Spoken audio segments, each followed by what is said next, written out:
ये महिलाएं इन पौधों को उजाड़कर बहुत जरूरी काम कर रही हैं। देवाकीयेटी और उनके साथ की ये महिलाएं केरल के कासरगोड जिले के अलग अलग गांवों से हैं।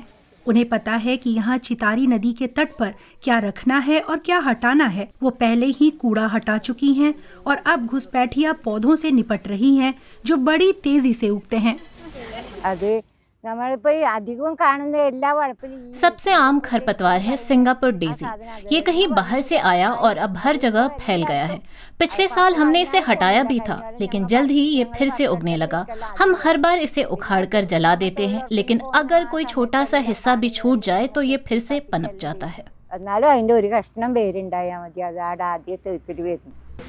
इस काम में करीब 100 महिलाएं शामिल हैं। वो साल में 2 बार यहाँ जुटती हैं। तट की साफ सफाई से जुड़ी इस परियोजना को एक स्थानीय जैव विविधता प्रबंधन समिति चलाती है।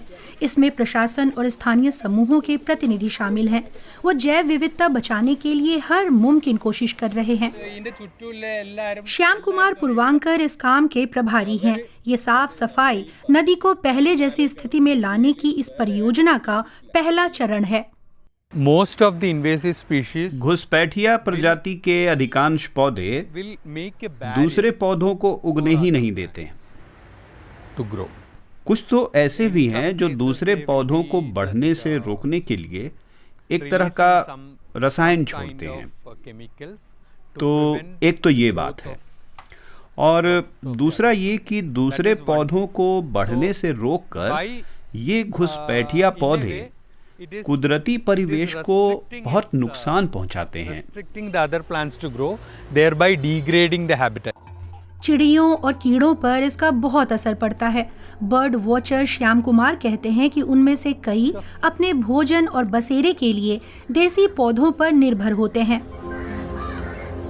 उत्तरी केरल का इलाका अपने जलमार्गों और जंगलों के लिए जाना जाता है।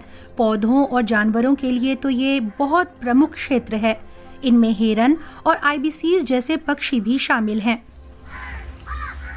चौतरफा फैले नारियल के पेड़ों के अलावा यहाँ मैंग्रोव जंगल भी हैं। पानी से संपन्न होने के बावजूद भूजल स्तर घट रहा है। हर साल कुछ महीनों तक चितारी नदी सूख जाती है। नदी के तटों का कटाव भी बढ़ गया है।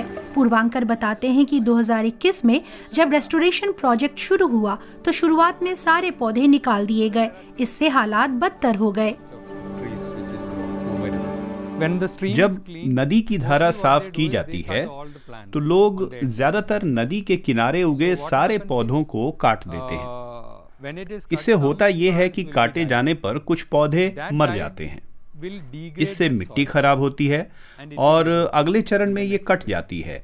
तो इस तरह आने वाले समय में नदी के किनारों का कटाव होता रहेगा over the years.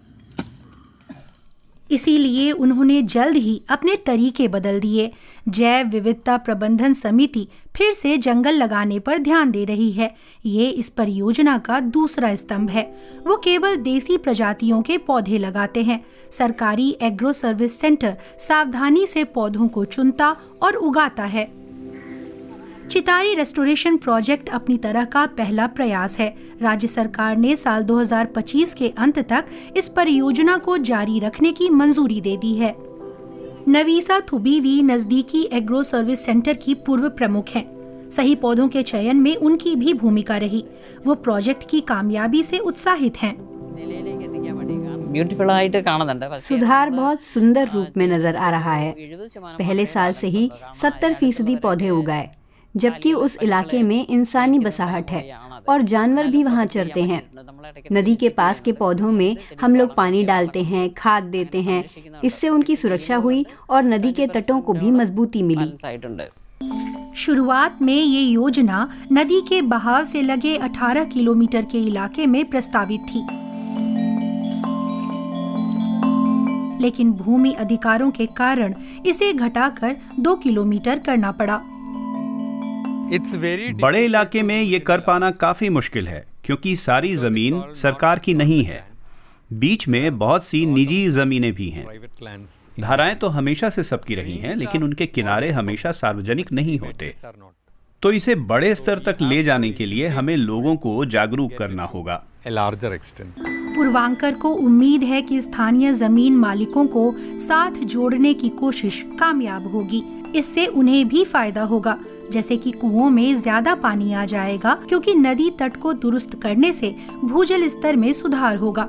4-5 साल में ये नए पेड़ इतने बड़े हो जाएंगे कि उनकी जड़ें नदी के तट को स्थिर रख पाएंगी। समिति को उम्मीद है कि तब हर किसी को इस काम की अहमियत समझ आ जाएगी।